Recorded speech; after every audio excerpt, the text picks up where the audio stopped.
Hey guys, and welcome to the March Madness 2023 episode of Watch Out. I'm your host, Drew Pizzulo, and it's time to have this year's Fun with March Madness on a different category that we haven't discovered yet, and it's going to be the best watches, the best watch brands under $100. And without further ado, let's take a look at the board. And here is your bracket for 2023. Okay, so as you can see with the bracket, you have 8 seeds. So we have 8 on one side, 8 on the other. So we're looking at the top 16 watches under $100. You may see some very, very familiar faces on this list. That being Seiko, Citizen, Swiss watch company Swatch. You have some other ones from probably back in the day that you remember, Armatron, and of course we have 2 years ago's champion in the category of Asian watch, best Asian watch brand, which is Orient, is also in there. And you have some other ones that you probably know, such as Fossil and Skagen and so forth. And others you may not be familiar with, such as Acrobos and Forcening. So, I mean, there's a lot of different brands from a lot of different countries on this list that make up watches under $100. Now, again, I want to stress this once again. This is for the best watch brand for the category that they offer under $100. It doesn't mean the brand is better overall. It just means the watches and the options that they offer in this category is what we're comparing them to against other brands. Okay, and we're going to do an overall summary of that through the March Madness bracket. So, and we always do it the same way. There are 5 categories based on 1 to 10 that we mark them on and give them a total score. Obviously, the lowest score would be 0 and the top score would be 50. None of those are really ever hit. They're always somewhere in the middle, so expect somewhere the scores to be land in the 20s to 30s. Once in a while, you'll get in the 40s if they really hit the mark based on their standpoint and against their opponent. So, again, without further ado, let's take a look at this. Again, the 5 categories are reputation, features and functions, affordability, looks, and resale. Now, affordability is going to get the same mark in every category here. So that's the one category in this bracket that is going to mark the same. So we're going to make that a 10 out of 10 because everybody basically can afford a watch under $100. So that one will stay the same. The other 4 obviously is what we will be grading them on. So without further ado, let's get to the bracket and let's get to this March Madness and kick it off. Okay, the first matchup we got coming over here, let's take a look at this side of the board first. We have the 1 seed Citizen against the 8 seed Forcening. Okay, so we all know what Citizen is, one of the top Japanese watch brands in the world. Have a variety of watch models, especially under $100, ranging from, you even get a couple of solar in there every once in a while. So they do offer battery, they do offer solar. They have a variety of different designs. Now, they're known for their quality. Okay, so when we take a look at what this all adds up to, number 1, their reputation is very good, especially in this category. So you got to give them pretty much a 9 out of 10 in their reputation. Features and functions, for what you're going to get under $100, I would say about an 8 out of 10. Okay, it doesn't offer the most. There are some other brands here that offer more, but Citizen does a decent job not offering just the date. They offer the day date. Sometimes you'll see them offer once in a while a moon phase. Sometimes they'll offer a form of a triple date. They can offer, some variety of things. Sometimes something to do with a diver's bezel, sometimes you'll get on it. but they offer a decent a variety of things under $100. So you got to give them an 8 on that. Again, affordability, we said 10. Looks, again, they're not the most desirable looking watches, especially in this category. Citizen usually saves their best stuff for $300 to $500. It's where you're going to find, their radio controlled watches, which are the most popular. So I would give them a 7 in this category. So we're pretty much going down the board. We got 110, 19, 18, 17.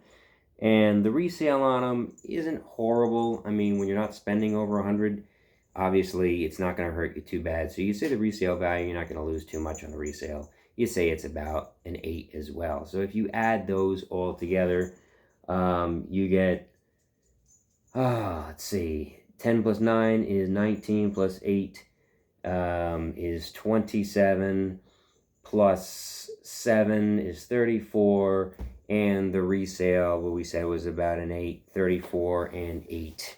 It ends up being 42. Okay, so that's what Citizen pretty much ranks. Against Forcening.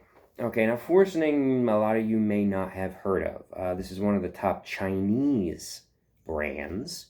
And basically, they're known for being a knockoff brand in the aspect of they will knock off other people's designs. So don't be surprised that they take, a design from Cartier, or they take a design from Chrono Swiss, or they take a design from any of the other big brands like Rolex or anything like that, and they try to make their own version of it for under $100 because people like the look. They don't use the best parts. Obviously, Chinese brands are inferior to the Japanese in terms of quality. So that's why you're coming in as an 8 seed here. You're just barely registering in on the top 16. But they do get a lot of play, and their biggest feature is their looks, because their looks can be up to a 9. The problem is the resale isn't anything great. I would say that's around a 6. The affordability, like I said, is going to be a 10. The features and functions are going to be a 9 as well, but the reputation isn't very good. So you got a 6 there. So you got 2 6s, which is a 12, plus affordability, which is 22. The features and functions is, what we say, it was about an 8 there, so that's not bad. 30, and looks-wise is a 9. So Citizen is going to win this one, but it's not as much of a blowout as you think it would be. So Citizen does move on. The number 1 seed does survive the 8 seed by a score of 42 to 39. Okay, so 1 seed keeps on going. Okay, let's take a look at the seed right down from it. Okay, and these are 2 very familiar brands. We have Timex against Croton.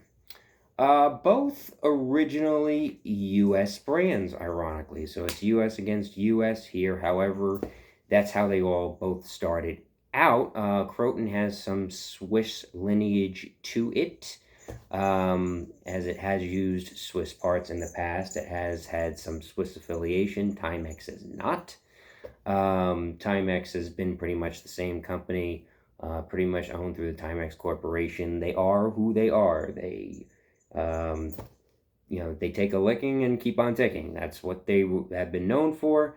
So their quality, we start off with pretty much Timex, and their quality is actually very good for the under $100 mark that we're judging today. So you're going to have the features and functions be about an 8. Their looks aren't anything special. Timex was never known for their looks. They were known for their simplicity, so you're not going to really have anything with looks. So you're going to probably get like about a 5 in the looks category. The resale is decent. I would say about a 7 there. So you got, between those two, you got a 12, plus affordability, again, 22. Features and functions, you're really not going to have too much there. So that's a 28. And the reputation is fairly solid through the years. and the decades. So 28 plus 8 gives them a 36. Keep that in mind as we go to Croton. Croton, unfortunately, has switched hands several different times through the decades. And they keep getting owned by different watch groups, which does hurt their reputation. And it has hurt their manufacturing. So I know the Yankees back in the 90s used to, they used to be a big sponsor for the Yankees and used to win Croton watches, and they were much more desirable back then. But since then, they have pretty much hit hard times, even though their watch options are pretty numerous, under $100, and they have some really unique designs. So you have to give them, on the reputation, you got to give them probably about a 6. Plus affordability is going to be 10, so that's 16. Their features and functions, like I said, they actually got a pretty nice look. So 16 and 10 is, 6 and 10 is 16, plus you give them an 8 for their features and functions. And that brings you up to 26. Another 8 for their looks. Like I said, they have some pretty nice looking pieces there, which brings you to 34. And their resale is pretty poor. Really tough getting rid of a Croton once you have it, even though the quality isn't horrible. The resale is pretty bad. So you gotta give them a 4 on the resale. But even with the 4, you see them actually passing Timex by a score of 40 to 38. So you do have a minor upset here where Croton does pass Timex for a, and again, because of the options and the features, they beat out Timex 40 to 38 on this scale. So minor upset. Let's go down the board again. Let's see if we have any more upsets. Now we have Casio against August Steiner.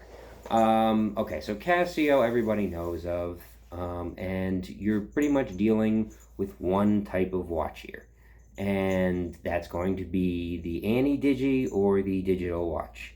And both are very reliable, both have very high reputations. It's a certain type of watch people like. They use it for sports, they use it for work, they use it to bang around. It's a workman's watch, and it can do a lot of different functions. So again, if you look at the categories that we're basing this under, and they normally last a long time, they have solar options, so they do have a variety of options, especially under the $100 market. Let's take a look at the board here. Again, affordability is going to be 10. Reputation's actually, like I said, very good in terms of they own the Anti-Digi market. They have for decades. So you give them a 9 on that. Their functions and features, again, because it's Anti-Digi, they can do a lot of different things. They have stopwatches, they have day, they have dates, they have, calendars, they have lights, they have a lot of different things. So you got to give them a 9 there as well. So now you're up to 28. Plus, the looks aren't anything great. I would say, if you like that look, but most people don't buy them for their looks. 28 plus, I would say, a 6 is a 34, and the resale is about that as well, about a 6. So I would say they measure up to about a 40 on this scale. And if that's the case, then you go against August Steiner. Now, this is more of a brand you don't hear about unless you search Joma Shop, unless you're going to search QVC or that type of thing, where that's where their channels are. Again, August Steiner, Chinese, Asian brand, have a lot of different styles, have a lot of different options. They have, anything from triple dates to, day dates to, different type of functions where they have retrogrades. They have all different stuff. You guys can check them out. They have a variety of different stuff that they can do. And they're pretty unique. The reputation isn't well known, so that would probably get, probably a 5. If I would have to say, because they're just not well known. Features and functions, like I said, that's probably about a 9, so that brings them up to 14, plus the affordability is 24. Looks, like I said, it's about a 9, brings them up to 33.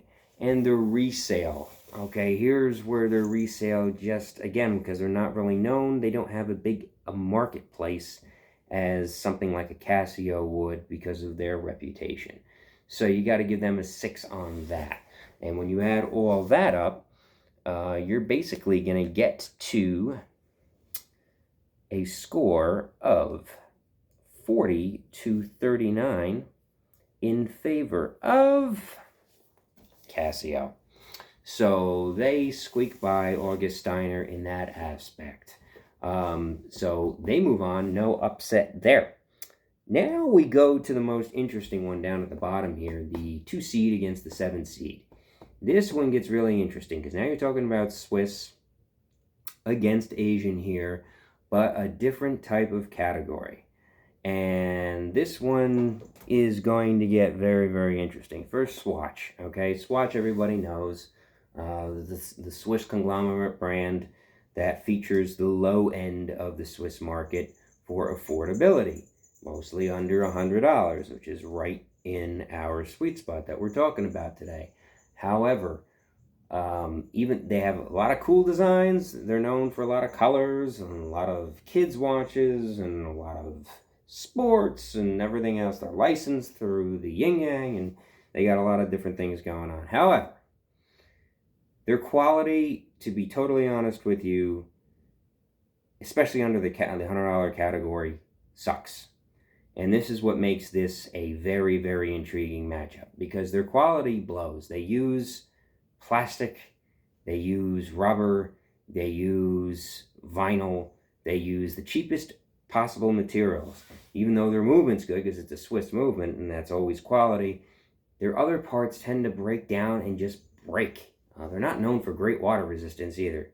So they have issues. This is a very flawed number 2 seed, but they go on their reputation, which is because of their other brands like Omega, like all the rest of the brands that they own. Their reputation is very good, but their product line under $100 really isn't. My best friend Chris Trapani had one and a couple of these suckers, and they were done within a month or two. And you pretty much find that even with that Omega line that that Moon Swatch line that they launched, the reviews are pretty putrid in terms of quality issues. So when we take a look at Swatch, we add this up, it actually becomes very beatable. The reputation, I would say, is about an 8, okay? Features and functions, yeah, they have a decent amount of those. We'd say about an 8. 16 plus affordability is 26. Looks aren't bad. You'd say about an 8 as well, which is... No, actually, I had to take that back. They're more on the kiddish side, so they don't really feature something for everybody because they kind of look pretty basic. So I would probably actually give them a 6. So that makes them 32, and the resale value is about a 6 too. So you're at 38, which is a very beatable score when we're talking on these scales, as you've seen so far. Against Acrobos. Okay, now this is an interesting 7 seed, a very powerful 7 seed. Another line almost like August Steiner. Only this one, their reputation is better and their quality is better. They have a variety of different features. They have a watch that we will be featuring later on in this year for this show. It's going to be a world timer, the new version of the world timer, which is something that none of these other brands really can offer you for under $100, and that is really cool. And they have different, again, a lot of different features, a lot of different functions that they go check them out. You can get them again on even eBay, on Jelma Shop.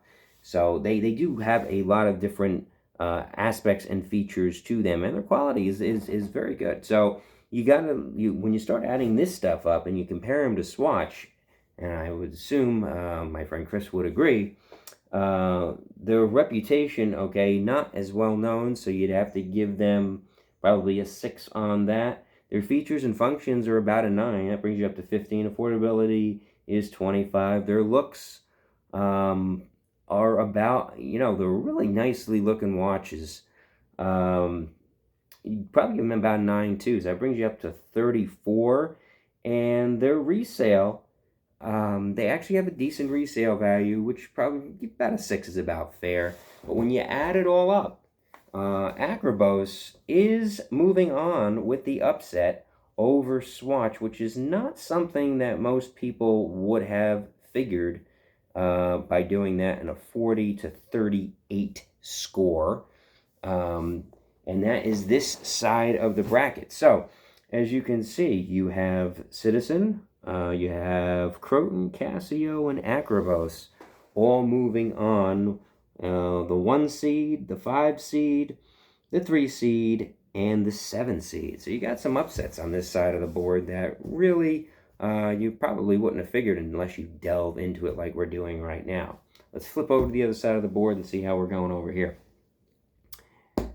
Number 1 seed, Seiko, against the number 8 seed, Armatron. Okay, so we all know who Seiko is.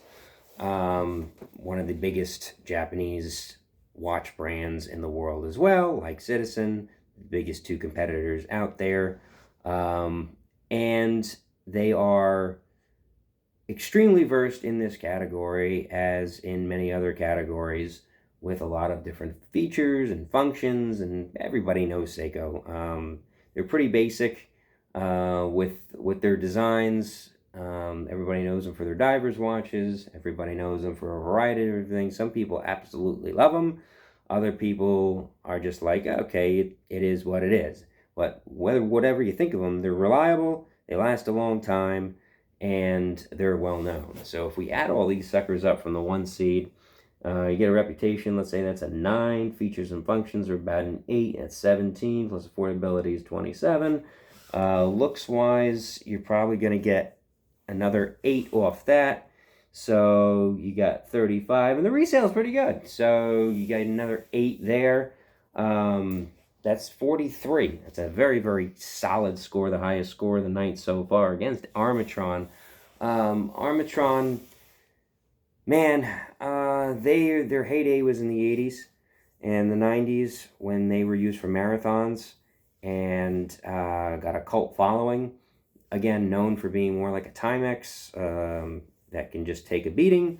Known for longevity, has a variety of features, functions, digital, stuff like that. That's what they're known for. Reputation's pretty decent. We add all these aspects up, you're going to get reputation probably about an 8, with the features and functions about 9, 17. Affordability is 10, which is 27. Looks, I don't know, about a 7. So 34, plus the resale isn't anything great. That's where they start falling apart. I would say about a 6. So, but again, a very solid score overall when you're comparing them to Seiko. But Seiko is moving on by a score of 43 to 40. Okay, so they are moving on. No upset on that side. Fossil against Skagen. Don't want to take too much time on these 2 brands. Everybody pretty much knows Fossil for what they are. They are a fashion watch. A lot of their watches are under $100. Seem to be very popular with more of the youth crowd. Chinese brand, cut corners on quality, and they have a popular reputation, but not for their watches, for their overall brand. Versus Skagen, now you're looking at a Scandinavian watch here. Quality is very good. Use some different features. They do have solar watches under $100. You got to give them that. You got to give them the fact that their bands are very comfortable. They're known for their mesh bands. And their water resistance is actually very good for this category as well. And they have a lot of very unique looks to them. So when you add both of them up, let's just give them a quick little add up. You got the reputation of Fossil is probably about a 7, plus the features and functions. They actually decent features there. 8, which is 15, plus affordability is 25. plus looks, is probably I don't know, a 7, which gives you a 32, plus the resale, a 6. Nothing great, but they do sell, which is a 38. Versus Skagen, who has a good reputation. Nice solid 8 for a Skagen. Their features, again, they have solar, they have a lot of different things, day, date, a lot of different stuff there, so I would give them a solid 8. Range to 16, affordability is 26.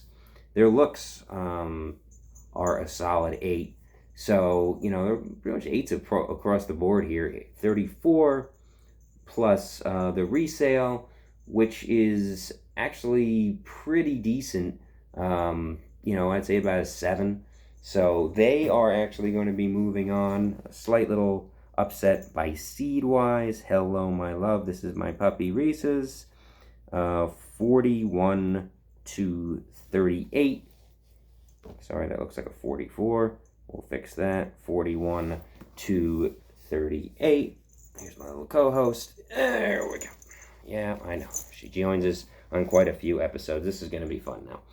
Okay, so you got 41 to 38. They move on. Let's talk about Orient versus Nixon, which is your next 2 brands up.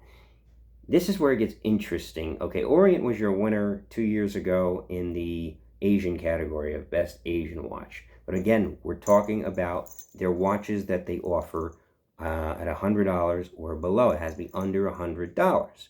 So for the options that they offer under $100, still pretty decent. You still got some divers options. You still got some day dates. Quality is usually pretty good. Water resistance is pretty good. And, Reese's seems to agree. And the reputation is pretty good. It's been growing over the years. They've gotten steadily more popular, and they have been growing. So let's just add them up real quickly. With their, reputation of being, let's say, about an 8. Features and functions, about an 8. 16, plus the affordability is 26. Looks-wise, they're solid 8 there, too. Again, 34, plus the resale is actually pretty solid. So, again, you're at a 41 there against Nixon, which is, I'm going to build a spoiler here, it's going to fall a little short. And it's going to be because even though most of their Nixon watches are priced over $100, they don't have that many under $100. But the ones that they do, they kind of fall short on the features, the functions, and their quality. So even though their resale isn't bad, their looks isn't bad, they kind of match Orient going on. When they fall a little bit short on the features, they fall, and a little bit short on their reputation. So Orient is going to be moving on by a score of 41 to 36. Not a real close score there. So Nixon says goodbye to this bracket. And the last one is your 2 versus 7 seed, which is Invicta versus Elgin. Okay. Let's comparing these two. As we all know, Invicta is the king of the home shopping network, and they are based in Florida. They've changed hands about 3 different times. The latest one back in 1991, which the Florida brand still owns them.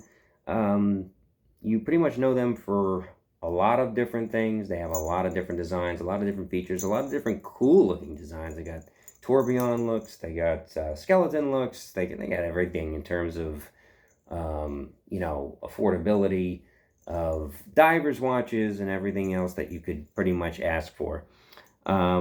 So if you add them up, especially in this category, against Elgin, the reputation, we'll get into that in a future round, but we're going to say it's a 7 right now. Their features and functions are about a 9. It brings them to 16. Affordability is 26. Looks-wise, they're pretty good looking.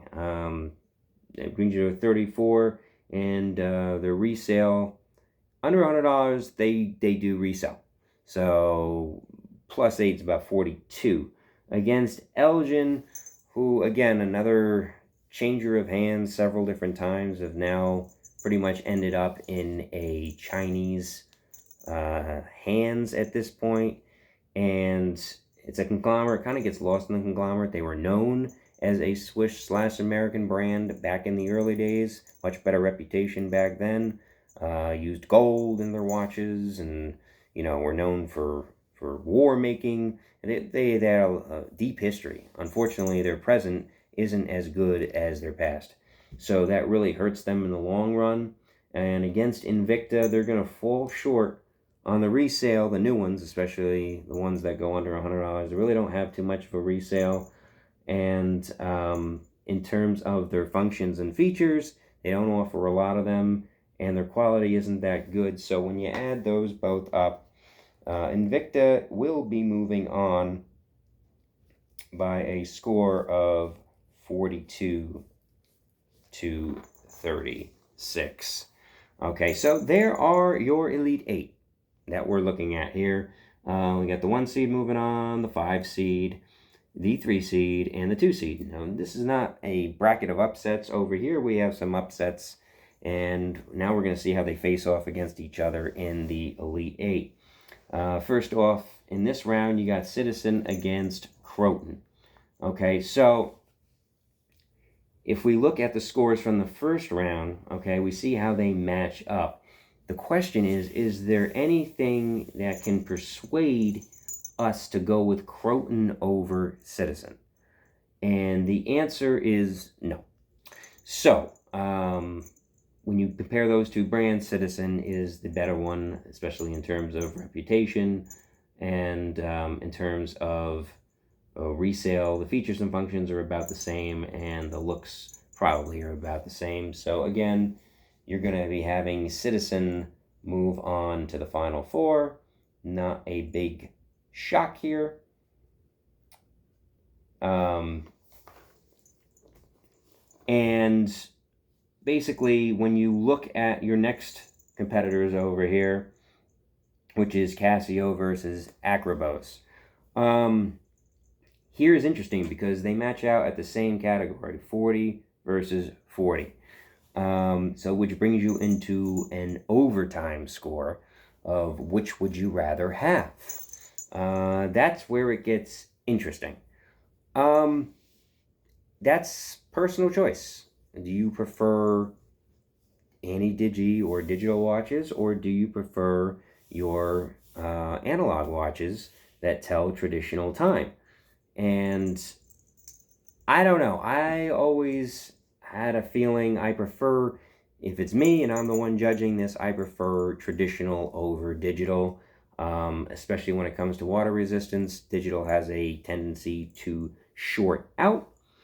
And Acrobos has some unique things that Casio just doesn't. I'd rather have a world timer than I would a digital watch that has a stopwatch to it. I don't know. Acrobos has the luminescence, Casio has the light. But if you're going to go into overtime here, we're going to go into overtime, and we're going to bring along Acrobos. And the score is going to be, because it's an overtime score, we're going to give it Acrobos 41 to 40, obviously, because of the overtime score from the first round, based on, the brand overall. So let's go to the other side of the bracket for a quick second. And you have Skagen versus Seiko. And Seiko is your number 1 seed, again, with that top score of 43 in the first round to Skagen's 41. Again, now you're talking about Scandinavia here versus the Japanese. Yeah, this is a tight one. Could I make a case for Skagen here? I could. I could make a case for Seiko. It's going to come down to a personal preference. I think what wins this one out is Seiko seems to have more pieces under that $100 watch point than Skagen does. So you're going to be moving Seiko on just because of the options that it has. Even though Skagen is a very good brand, it comes very close.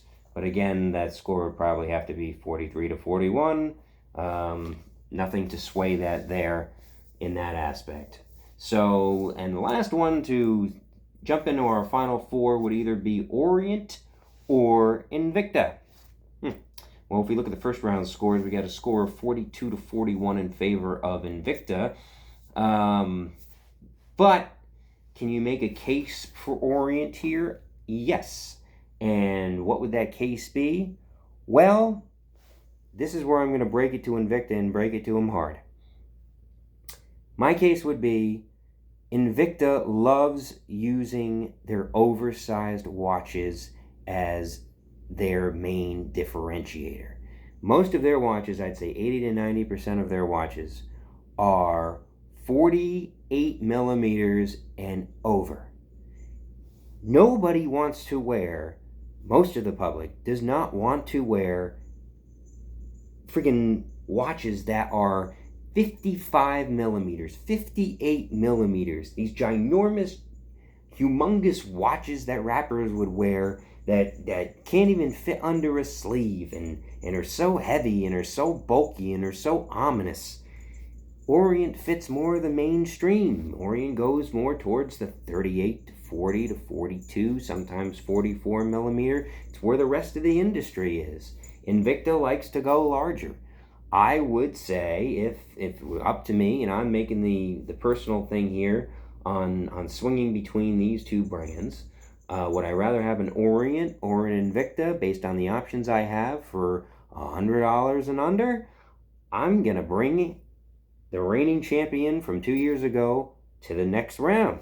It's going to be Orient over Invicta. Sorry. And this one, just because Invicta has a hard head and just doesn't get it. I finally saw on the Home Shopping Channel last night that they finally, brought down one of the sizes from 55. I guess it was a NFL watch down to 40 or 42. If they do that more often, then things will change in the public's mind.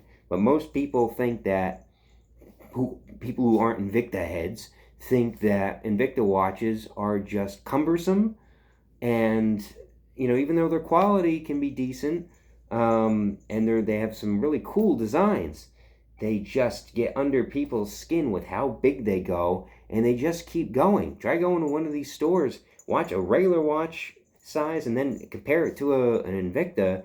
It's obscene. It just doesn't look right. It looks like it's from outer space. And I'm sorry, I got to go with Orient here.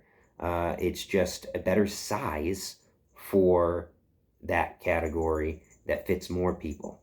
So, on moves Orient with the slight upset over Invicta, according to here. So, here's our final four.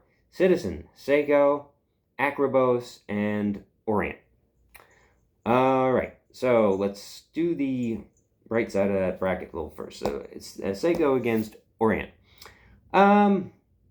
We've had this conversation before, 2 years ago.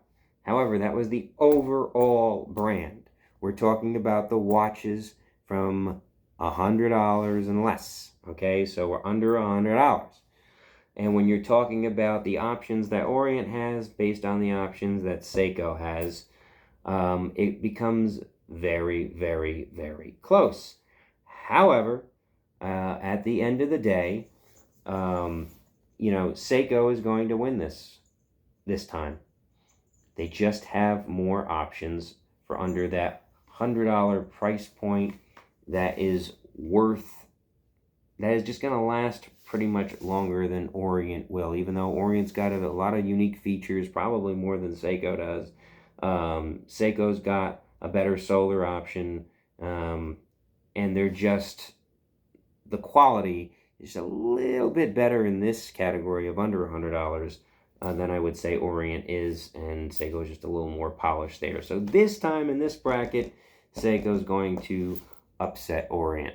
And, not upset Orient, but it's going to be moving on past Orient. And Citizen against Acrobos.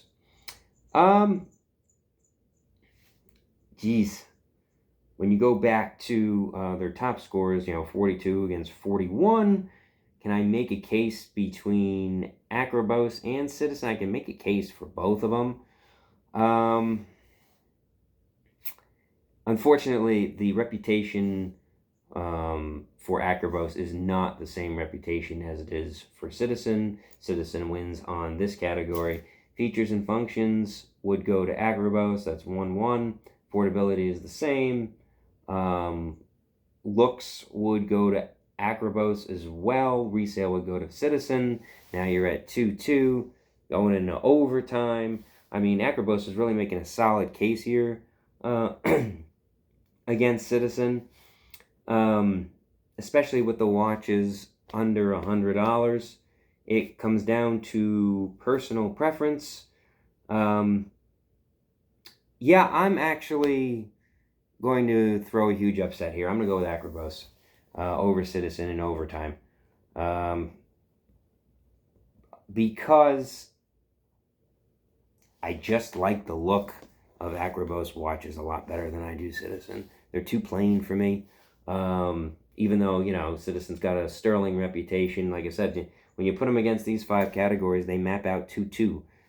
Personal preference, we're going to go into OT, and Acrobos is going to make a stunning upset here. So you have a 7 seed against the 1 seed Seiko in your final. Who's the winner? Well, Seiko's top score, again, in the first round was a 43. Acrobos' top score in the first round was a 40. Can I get over that hump and make a case for Acrobos to go all the way here and beat Seiko? Unfortunately, I don't think I can. Even though, I like the look of Acrobos better than I do Seiko. Seiko has a lot of different watches, a lot of different polished watches. They're going to go against the solar movement. They're going to go against, a lot of different straps that they use. They have a lot of different features that they have. Even though Acrobos keeps up in the looks category, resale goes to Seiko. Features and functions, they're about tied here, and reputation goes to Seiko. So when you go there, when you have the tie on the looks, it goes 2-1 in favor of Seiko. Acrobos' run comes to an end. Seiko wins this category, and it's probably your best bet for the watches at $100 or under in terms of reliability, something that's going to last you a long time, workability, and has a good resale. Citizen is known for their resale.